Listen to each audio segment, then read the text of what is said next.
The real reason you're doing this and what you want to do with every fire that you have, especially in the case of a disaster, is you want to use each fire that you have to make the next fire. Not doing so is going to put you behind the curve you're going to be reacting to every event.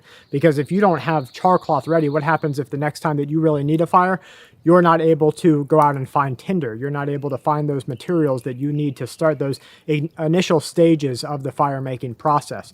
So just get it part of your normal routine to use each fire that you have to do something proactive for the next one. Hey everybody, welcome to Full Spectrum Survival.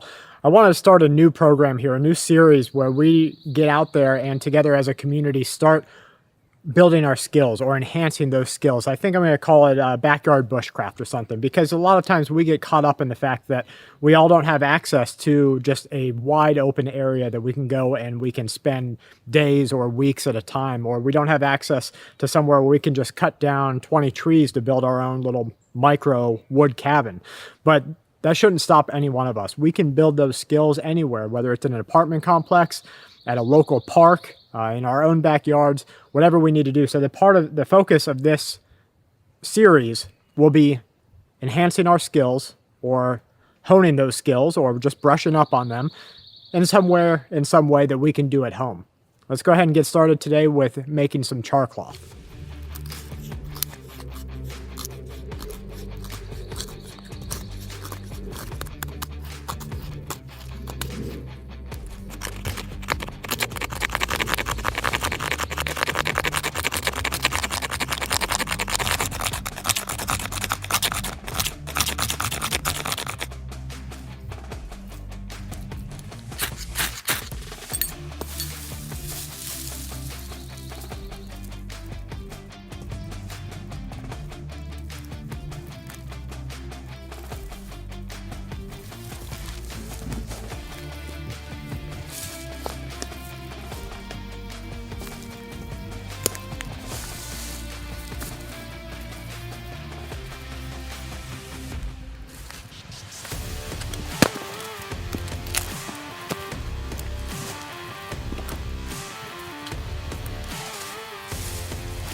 Okay, so I've got the fire going. As you can see, I didn't really set it up today. I didn't set up a normal fire lay. I didn't go out and get tinder. I used some fat wood that I created shavings to get a spark from the ferrocerium rod with. This is just something that anybody can go out there and do with just a couple of minutes on hand. I think it's taken us all of 10 minutes to get to the point where we're at right now. Now this pot, you guys might have seen before, I use it to make wax fireballs. With those fireballs, you have a waterproof fire system that you can take out. You can heat a cup of coffee, or you can start a larger fire with to make a bigger meal, stay warm, have a signal fire, anything like that. We also have some clothes that have met their end. Whether holes got in them from being ripped on a fence, they weren't really mendable for one reason or another, and we're going to use these to create char cloth with. Char cloth is any sort of cotton or cloth that has been charred, hence the name, and you do that by taking out the oxygen from a fire. So you basically burn them in the absence of oxygen. It allows them to burn out all of their volatile compounds, and it leaves you with just a blackened, charred cloth at the end of the entire project. And you'll use that to get a spark from a ferro rod, a spark from a dead lighter, or even just a flint and steel. Now, what you really need to make char cloth is just any airtight container. I could make char cloth out of, say, this wood. I could make charred material just by burning it in the exclusion of oxygen. Same thing with char cloth, but it's a lot easier when I do it in a container like this because I have quite a bit in here. Now I'm going to want to tear these up to create smaller pieces. There's less surface area for it to char out. And then I'm going to put it right over top of the coals. You'll want to make small strips like this. It's just going to make it a lot easier. No matter what you have, whether that's a small piece of wood or tinder that you're trying to char to catch a spark from a ferro rod, or you're trying to char cotton like this, just make it small enough that you can fit multiple pieces in your charring vessel without really packing it in there. If you try to pack it in there, you're going to have a real hard time getting it to char.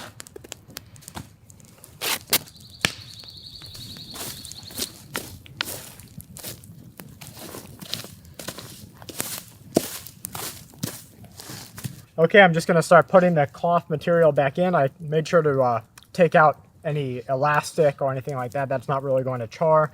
It's going to change the time when you're done. And I made sure to include some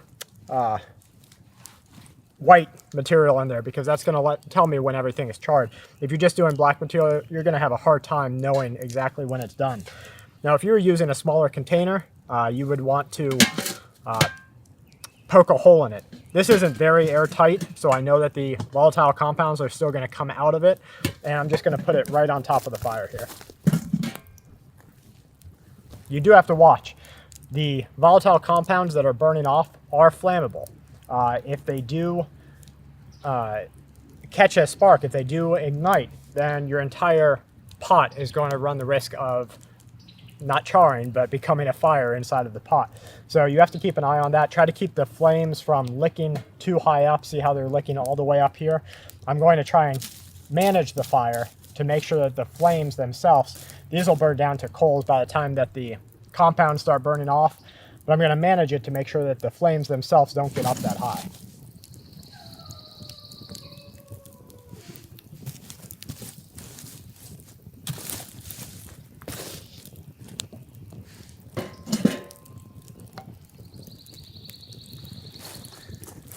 You might be able to see the compounds right here are coming out. That's the smoke that's coming out.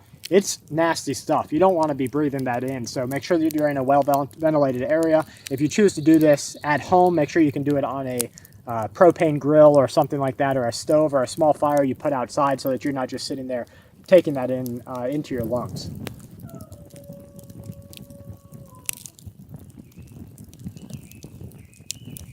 The real reason you're doing this, and what you want to do with every fire that you have, especially in the case of a disaster, is you want to use each fire that you have to make the next fire. Not doing so is going to put you behind the curve. You're going to be reacting to every event. Because if you don't have char cloth ready, what happens if the next time that you really need a fire, you're not able to go out and find tinder? You're not able to find those materials that you need to start those initial stages of the fire making process. So just get it part of your normal routine to use each fire that you have to do something proactive for the next one.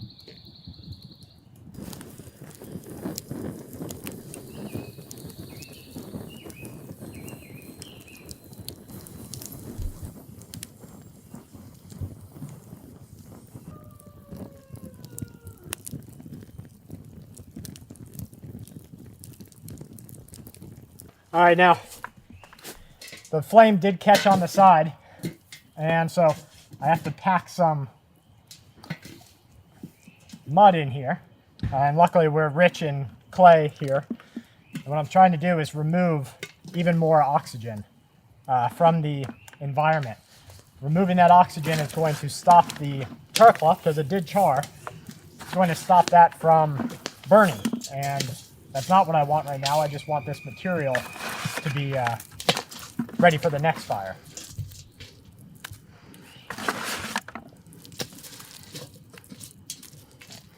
All right, so I'm going to give that another 10 minutes maybe, let the oxygen really burn itself up in there, and then I'm going to check on it and go wash my hands. All right, it got too dark underneath the canopy. We like to keep our campsite down underneath the tree canopy because it's going to allow the leaves of the tree to disperse the smoke so that anyone around doesn't just see a big plume of smoke going up when we're starting our fires or putting them out. So I took it up here to the front of the property. I'm going to lift the lid and let's take a look and see if the material has been charred. So a good sign off the bat is that I don't see any smoke. If it were smoking, you just do it again. Remove the presence of oxygen and put it back over the fire if it wasn't all the way done, or you can just let it sit and kind of smolder itself out. Now you can see that even the white material turned black. That's what some of this is here. Not all the way. These pieces right here, they can go back in for another burn at another time. But a lot of these pieces, and I do see right there, there's some ignition. So what I'm going to do is put dirt right over top of that so that it puts the fire out. Okay, we're not going to really do over there for ours. True. You're going to want to smush this down to seal any gaps in the air to really put that fire out. It doesn't matter the dirt's getting on it because you're just going to use it to start another fire in the future.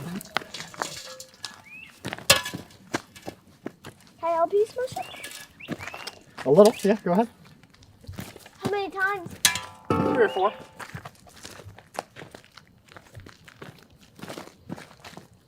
I did just 3 times. Okay, so here's the piece that wasn't all the way charred. You see it's not all the way done, but it still has usable charred material on it. It comes apart real easy, just pulls right apart. And I want to show you exactly what you'll do with it. This is a spark rod, a ferrocerium rod.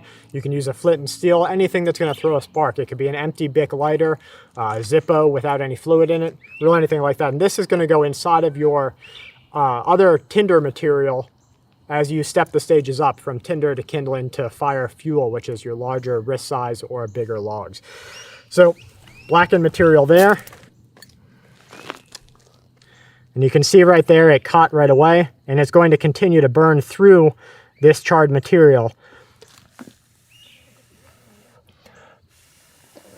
And you just put that inside of your fire. Guys, I hope you enjoyed this first episode of Backyard Bushcraft. I don't know how often, maybe once a week, twice a week. I want to get out here. I want to bring the kids out here. I want to bring Kelly out here, and we all hone our skills or improve our skills or try something new. I hope that you'll join in, and if you get the idea to make a YouTube video about it and you put it up, please let me know, and I'm going to put it in a pinned comment in each one of the Backyard Bushcraft videos. From Kelly and I to you and yours, really from our whole family to you and yours. Please stay safe and keep watch.